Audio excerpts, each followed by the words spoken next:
अस्सलाम वालेकुम students, I am Mohammad Ibrahim on the platform of dimensional physics. Students, आज हम डिस्कस करेंगे मिलर इंडिसेस। स्टूडेंट्स, सबसे पहले डेफिनेशन है जी, the system of notation which represent the different planes in the crystal with respect to origin or reference plane is called Miller indices. ठीक है students, Miller indices are used to identify the plane of crystal. ठीक है जी, Miller indices is a system of notation of different planes of a crystal. Miller indices specify the orientation of a plane relative to crystal axis. Students, these indices are based on the intercepts of a plane on their crystal axis. Each intercept is measured in terms of vectors or lattice vectors a, b, and c. So Miller indices are denoted by HKL, or we say that HKL values. So steps to determine the Miller indices of a crystal. तो students, ये हमारे पास कुछ results हैं जी। ठीक है जी, following are the steps for determination of Miller indices. सबसे पहला है जी, find the intercept of plane in the axis in term of basis vector और lattice constant A, B and C. Second point है student, take the reciprocal of the coefficient A, B and C. जो इनके coefficient हो गए, for example 2a है तो इसका coefficient 2 बनता है, तो हम उसका रेसिप्रोकल लेंगे 1/t। इसी तरह 3b है तो वो 1/3c। फिर है, reduce the reciprocal into the smallest integer by multiplying with LCM, least common multiple, and resulting integer are written in parenthesis like HKL। ठीक है, करली ब्रैकेट्स की फॉर्म में हम लिख देंगे, which give the Miller indices of the plane.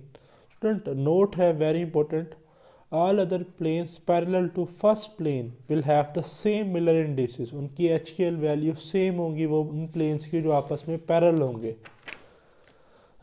For example student, find the Miller indices of a plane shown in figure. अब ये हमारे पास एक प्लेन है, ठीक, यहाँ पर आपको A जो है वो लिखा हुआ नज़र आ रहा है एक्स एक्सिस के अलॉन्ग, Y पर जो है वो इंटरसेप्ट 2b है, Z पर है हमारे पास C। तो intercept of these plane are given as A, 2b and C, जैसे कि मैंने बताया। अब पहला स्टेप तो था इंटरसेप्ट कैलकुलेट करना, वो लिखे हुए नज़र आ रहे हैं, A, 2b और C हमने लिख लिया। फिर था reciprocal of the coefficient. A के साथ कुछ नहीं है तो कोफिशेंट 1 है, B के साथ कोफिशेंट 2 है, C के साथ 1। रेसिप्रोकल ले लें, 1/1, 1/2 और 1/1, जैसा कि ये आ गए। अब लीस्ट कॉमन मल्टीपल जो है हमने इसको बनाना है, स्मॉलेस्ट होल नंबर में कन्वर्ट करना है, तो इनका एलसीएम आ जाएगा 2। तो मैं इन सबको 2 से मल्टीप्लाई करूँगा। जब इधर 2 से मल्टीप्लाई करेंगे तो बन जाएगा 2, इसको 2 से करेंगे तो ये बन जाएगा 1, 2 2 से कैंसिल होगा। इधर भी आ जाएगा 2, 2 1 2, तो इन्हें हम लिख लेंगे पैरेंथेसिस की फॉर्म में। तो ये आ गया जी हमारे पास Miller indices of the following plane. Next student, key points. Any of the Miller indices can be positive, negative और ज़ीरो। ठीक है जी, पॉजिटिव भी हो सकता है, नेगेटिव भी हो सकता है और स्टूडेंट ज़ीरो भी हो सकता है। If the intercepts are infinite parallel to plane to any axis, the Miller indices will be zero. ठीक है, intercepts on 3 axis towards front, upward and rightward are taken as positive, ये याद रखिएगा, and the intercept towards backward, downward and leftward are taken as negative.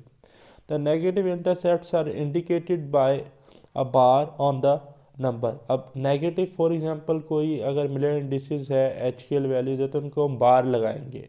-1 है तो हम उसे -1 ही लिखेंगे, 1 के ऊपर बार लगा देंगे। ठीक, so in case of cubic crystal the cubic faces are, तो उनके जो मिलर इंडिसेस हैं, क्यूब में हमारे पास 6 फेज होते हैं, तो उनकी जो HKL वैल्यूज़ है वो है जी 1 0 0, 0 1 0, 0 0 1, 1 बार 0 0 0, 1 बार 0 0 0 या 0 0 1 बार। ठीक है जी। अच्छा, next student, plane equivalent by symmetry are denoted by curly brackets and Miller indices the set of cube faces is। ठीक है जी, curly brackets हम लगाकर 1 0 0, it is often spoken as 100 faces। Okay, Next one, student, very important, Miller indices of some important planes in a cubic crystal. तो ये कुछ हमारे पास shapes हैं, वन बाय वन डिस्कस करते हैं. तो है the following figure shows Miller indices important planes in a cubic crystal. Student, ये यहाँ पर कट कर रहा है, ठीक है जी, किसको, एक्स एक्सिस को. तो यहाँ पर जो हमारे पास इसका इंटरसेप्ट है वो है ए, ठीक, जबकि ये वाई और जेड एक्सिस के साथ पैरेलल है, तो उनके इंटरसेप्ट्स मेरे पास आ जाएंगे इनफिनाइट. पहला स्टेप हो गया. दूसरा स्टेप क्या था कि हमने इनके कोफिशेंट का रेसिप्रोकल लेना है. इसका कोफिशेंट है 1, तो 1 का रेसिप्रोकल आ जाएगा 1/1. इनका रेसिप्रोकल आ जाएगा 1/इन्फिनिटी, इसका भी 1/इन्फिनिटी. सॉल्व करेंगे तो आ जाएगा 1 0 और 0. और जब हम इसे करली ब्रैकेट्स में लिख लेंगे पैरेंथेसिस की फॉर्म में, तो ये हमारे पास बन जाएगा जी 1 0 0 H K L values. Similarly student, आप इसका कैलकुलेट कर सकते हैं ऐसे ही. वाई पर कट हो रहा है तो एक्स पर नहीं है, एक्स पर 0, जेड पर भी 0, वाई पर 1 है. तो अब एच के एल को कैसे लिखेंगे, 0 1 0. तो ये देखें लिखा हुआ है 0 1 0. सिमिलरली ये जेड पर कट हो रहा है तो एक्स पर 0, वाई पर 0, वाई पर 1, तो 0 0 1. लेकिन इसके पैरेलल जो इसका बैकवर्ड फेस है वो नेगेटिव जेड एक्सिस में आएगा. अगर मैं इस पॉइंट को कंसीडर करूँगा, ठीक है, तो इससे पीछे ये अब क्या कंसीडर होगा, नेगेटिव जेड एक्सिस. तो जब नेगेटिव जेड एक्सिस वाला इसका पैरेलल फेस आएगा तो तब हम लिखेंगे 0 0 1 बार. ठीक हो गया ना. तो आगे फर्दर डिफरेंट प्लेन्स हैं जी, उन्हें भी हम देखते हैं उनकी एक्चुअल वैल्यूज़. तो student, however a set of equivalent planes is represented by writing H K L in curling brackets. ठीक है, जैसा कि इधर आपको लिखे हुए नज़र भी आ रही हैं. और ये कुछ अदर प्लेन्स हैं आपकी प्रैक्टिस के लिए. अब फॉर एग्जांपल जी इसकी बात कर ली जाए तो स्टूडेंट ज़रा गौर से देखिएगा, ये एक्स पर जो है कट हो रहा है, वाई पर कट हो रहा है, बट ये प्लेन इस तरह से आ रहा है. जेड एक्सिस पर ये कहीं कट नहीं कर रहा. ठीक है, मीन जेड एक्सिस के साथ ये पैरेलल है, तो जेड एक्सिस पे तो इनका इंटरसेप्ट बनेगा इन्फिनिटी. ठीक है, एक्स पर क्या बनेगा, ए, वाई पर बी. तो हम लिख लेंगे ए बी और इन्फिनिटी. अब ए का कोफिशिएंट 1, बी का कोफिशिएंट 1, और वो तो वैसे ही इन्फिनिटी. रेसिप्रोकल लेंगे तो 1/1 1/1 और 1/इन्फिनिटी. तो आ जाएगा 1 1 0, हम लिख लेंगे. सिमिलरली आपने मुझे इसका बताना है 0 1 1, इससे मिलता जुलता है. ठीक है, इस पर आ जाएं तो देखें ये एक्स पर कट कर रहा है. अब आप सोच रहे होंगे कि सर ये इधर वाई पर भी कट कर रहा है. नहीं भाई, ये हमारा जो पेपर है ये 2D है, 2 डायमेंशनल है. ठीक, आप क्यूब तो 3D होता है. अब इसको 3D इमेजिन करें कि क्यूब के अंदर इस तरह से कोई हमने लेयर जो है वो रखी हुई है, कोई शीट प्लेस की हुई है, वो ये प्लेन है. तो ये इस पीछे वाले वाई के साथ कट नहीं कर रहा. ठीक है, ये जस्ट किसके साथ कट कर रहा है, एक्स के साथ और जेड के साथ. तो अब इसका हम सिमिलरली इधर 1 आ जाएगा. ठीक है, वाई पर तो कट ही नहीं कर रहा, तो इधर 0 आ जाएगा, जेड पे 1 आ जाएगा. अब वो सारा आपको पता है कि इंटरसेप्ट कैसे लेने.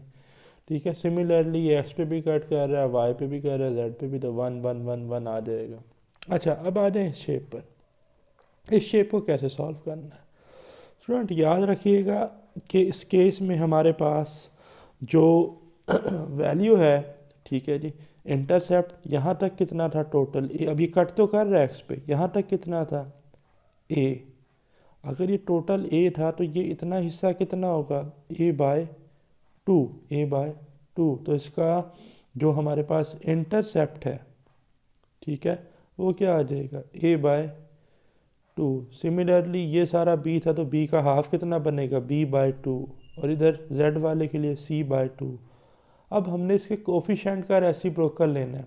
कोफिशेंट है 1/2 1/2 1/2. तो 1/2 का रेसिप्रोकल आएगा 1/1/2, 1/1/2, 1/1/2.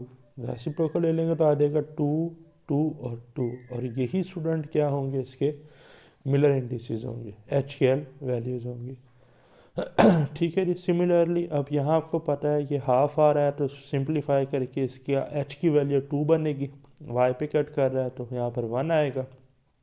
जेड के साथ अब ये पैरेलल है, जेड पे कट नहीं कर रहा है, इन्फिनाइट है तो 1/infinity का के ज़ीरो हो जाएगा, तो इसका बन जाएगा 210। ठीक,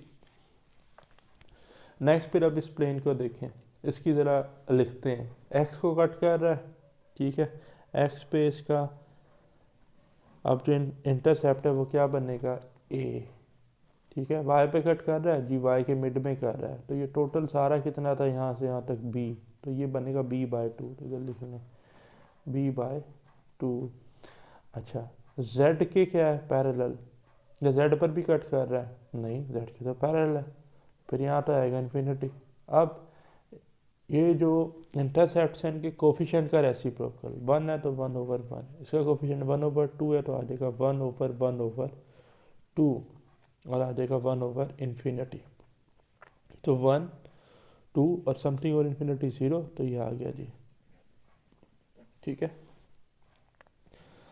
अब ये एक नेगेटिव का केस है स्टूडेंट, यहाँ पर क्या है ज़रा अब याद रखिएगा, इस केस में जो हमारा रेफरेंस ओरिजिन है वो ये पॉइंट है, इसको हम क्या कंसीडर कर रहे हैं, ओरिजिन। ये बड़ा इंपॉर्टेंट पॉइंट, ये आपने अपने माइंड में रखना है। अब ये ओरिजिन है तो ये पॉजिटिव एक्स एक्सिस है, तो ये वाला एक्स प्राइम होगा नेगेटिव एक्स एक्सिस, मीन कि ये कहाँ कट कर रहा है, नेगेटिव एक्स एक्सिस पे। तो अगर मैं इसका इंटरसेप्ट लिखूँ तो वो आएगा -a, क्या आएगा, -a। अच्छा, अब इसकी बात करें तो इधर y पे कट कर रहा है, y पे कट कर रहा है तो इसका इंटरसेप्ट आ जाएगा b। ठीक है जी, क्या ये इसके z पे भी कट कर रहा है, इस वाले हिस्से पे, ये ओरिजिन है ना, तो ये x है, ये y और ये z है, नहीं z पर नहीं कर रहा, तो यहाँ पर क्या आएगा, इन्फिनिटी। अब कोफिशिएंट्स का रेसिप्रोकल 1/-1, 1/1, 1/infinity, तो इधर आ जाएगा -1 1 और समथिंग और इन्फिनिटी 0। अब -1 को मैंने बताया था बार की फॉर्म में लिखेंगे, तो 1 बार 1 और 0 आ जाएगा। ठीक है जी, सिमिलरली ये आप देखिएगा, इसकी प्रैक्टिस कीजिएगा, ठीक है, इसकी भी प्रैक्टिस कीजिएगा। ये शेप है, ये शेप है, इसको देख लेते हैं एक दफ़ा, ये क्या है, देखें।